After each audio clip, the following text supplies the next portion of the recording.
Hai semuanya, perkenalkan nama saya Anggar dari program studi Ilmu Komunikasi UPBJJ UT Jakarta. Di sini saya akan mencoba mengimplementasikan tentang gagasan yang telah saya buat dengan judul Dampak COVID-19 terhadap pendidikan dan perekonomian di Indonesia. Assalamualaikum warahmatullahi wabarakatuh. Salam sejahtera untuk kita semua. Kepada yang terhormat, tutor mata kuliah Bahasa Indonesia, Bapak Dedi Rahmat Pratama, serta rekan mahasiswa dan mahasiswi Universitas Terbuka pada mata kuliah Bahasa Indonesia di kelas MKWU 4108.133 yang berbahagia. Pertama-tama marilah kita panjatkan puji syukur atas kehadirat Allah Subhanahu wa taala, atas nikmat dan izinnya kita dapat menyampaikan gagasan topik tentang COVID-19 yang berdampak pada perekonomian di Indonesia ini. Apa itu COVID-19? COVID-19 adalah virus yang menyerang sistem pernapasan, dikutip dari alodokter.com. Penyakit akibat infeksi virus ini disebut COVID-19. Virus corona bisa menyebabkan gangguan ringan pada sistem pernapasan, infeksi paru-paru yang berat, hingga kematian. Infeksi coronavirus disebabkan oleh virus corona itu sendiri.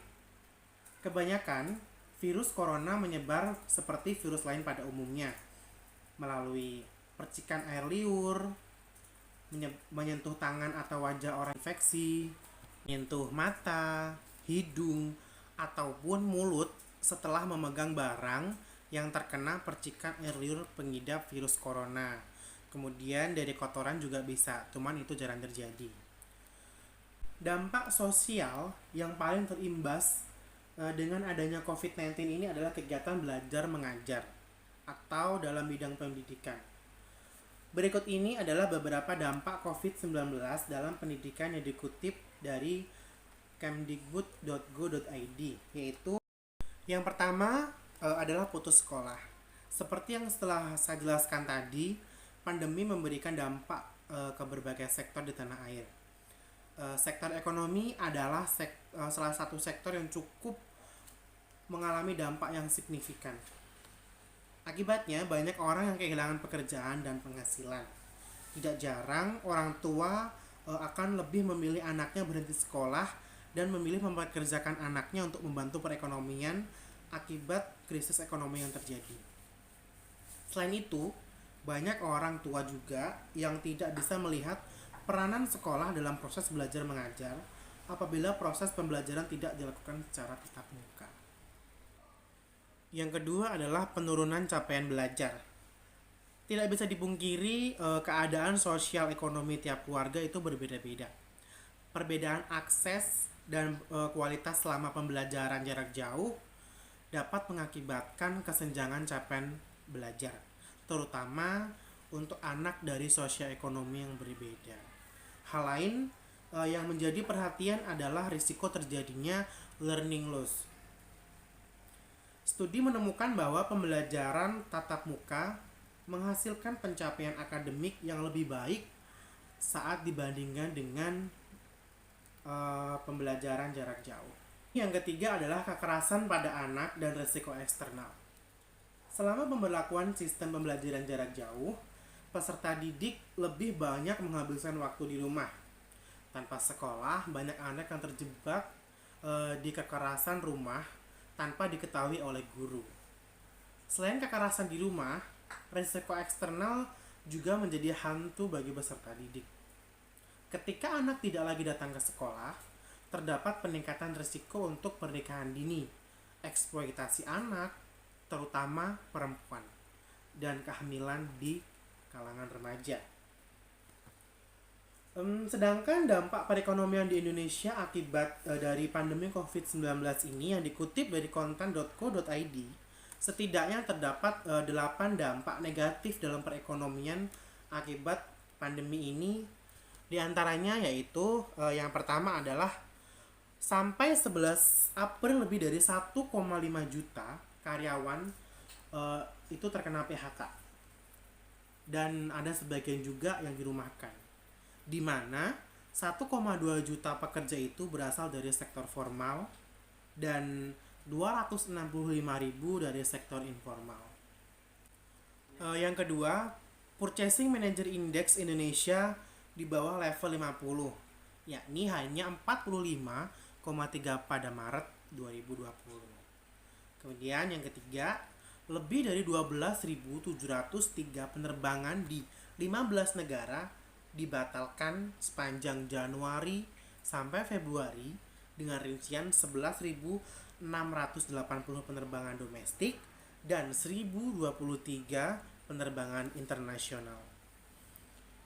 Selanjutnya, pendapatan di sekitar 207 miliar kehilangan sektor pelayanan udara dengan sekitar 48 miliar kehilangan disumbangkan oleh penerbangan dari China.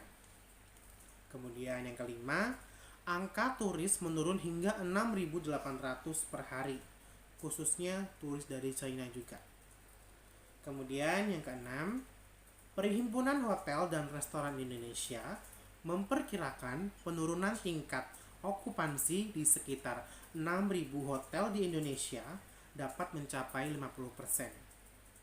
So, ini bisa memengaruhi turunnya devisa pariwisata lebih dari setengah tahun lalu. Kemudian, impor Indonesia sepanjang Januari sampai Maret 2020 turun 3,7% years to date. Kemudian yang kedelapan adalah inflasi pada bulan Maret 2020 tercatat sebesar 2,96% year on year, disumbang oleh kenaikan harga emas, perhiasan, serta beberapa harga pangan yang melonjak, meski terjadi deflasi pada komoditas aneka cabai dan tarif angkutan udara. Cara menangani dampak COVID-19 dalam dunia pendidikan. Setidaknya pemerintah dapat menerapkan beberapa cara guna mencegah ataupun menangani dampak COVID-19 di dalam dunia pendidikan. Ada beberapa poin. Yang pertama, mengembangkan rencana kontingensi. Rencana kontingensi ini mengatur semua hal, mulai dari cara menjamin keselamatan para siswa hingga memastikan hak pendidikan mereka terpenuhi. Dalam pengembangan rencana kontingensi ini, otoritas pendidikan setempat serta sekolah juga berdiskusi dengan para pakar kesehatan untuk mendapat masukan mengenai apa saja yang harus dilakukan di sekolah. Kemudian poin yang kedua, mendistribusikan sumber-sumber daya yang dapat mencegah penyebaran penyakit. Sumber-sumber daya seperti peralatan untuk mengukur suhu tubuh, masker, dan lain sebagainya tersebut dipastikan harus tersedia di semua sekolah.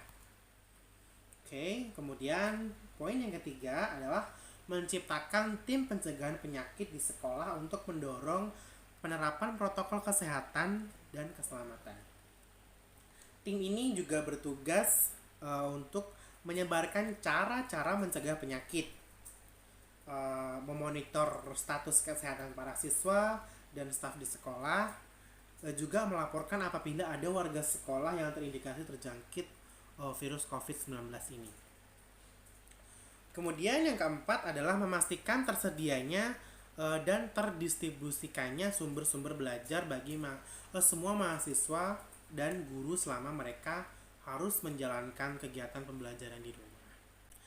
Kemudian yang kelima adalah menerapkan kebijakan cuti yang fleksibel bagi para orang tua yang harus mendampingi anak-anaknya dengan anak yang masih berusia kurang dari 12 tahun atau anak-anak difabel.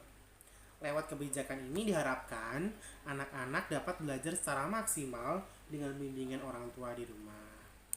Yang keenam, menyediakan pelatihan-pelatihan yang dibutuhkan oleh para guru agar mereka lebih siap dalam merencanakan, mendesain, serta mengimplementasikan kegiatan belajar online yang berkualitas.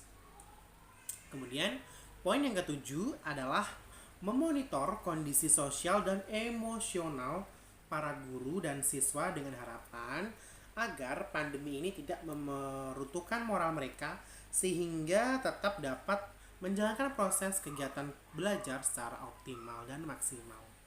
Kemudian yang terakhir adalah mengurangi ketergantungan terhadap pertemuan tatap muka.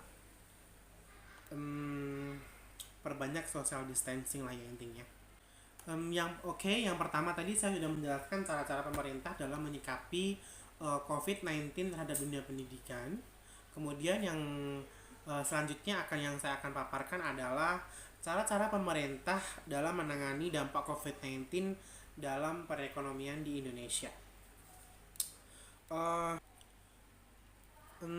Ada 4, yaitu yang pertama adalah membuat stimulus fiskal sebagai bentuk intervensi dalam menstabilisasikan ekonomi. Selain bertujuan untuk penanganan kesehatan dan pemulihan ekonomi, stimulus diarahkan untuk mengatasi kesulitan ekonomi yang ekstrim melalui jaring pengaman sosial atau social safety net bagi masyarakat berpendapatan rendah. Kemudian poin yang kedua adalah bentuk lainnya dari subsidi listrik dan perluasan bantuan sosial antara lain berupa kartu sembako, program keluarga harapan, dan kartu prakerja dilakukan pemerintah untuk membantu masyarakat yang terkena dampak pandemi COVID-19 ini. Kemudian yang poin ketiga adalah untuk menyokong keberlangsungan usaha mikro, kecil dan menengah atau yang biasa disebut UMKM. Perbankan diminta untuk memberikan restrukturisasi pinjaman seperti penurunan suku bunga, perpanjangan waktu pembayaran, dan penundaan cicilan kredit untuk para debiturnya. Pemerintah juga merelaksasi berbagai persyaratan bagi calon debitur untuk mengakses kredit usaha rakyat dan usaha mikro. Poin yang terakhir, untuk menjamin bantuan sosial untuk masyarakat miskin mudah diperoleh, pemerintah telah merelaksasi sebagai prosedur pelaksanaan anggaran dan mengutilisasi teknologi digital untuk melakukan pembayaran non-tunai atau cashless, selain untuk menekan resiko penularan virus COVID-19. Oke teman-teman, sekian video dari saya. Semoga informasinya bermanfaat. Kurang lebihnya mohon maaf. Wassalamualaikum warahmatullahi wabarakatuh. See you next video.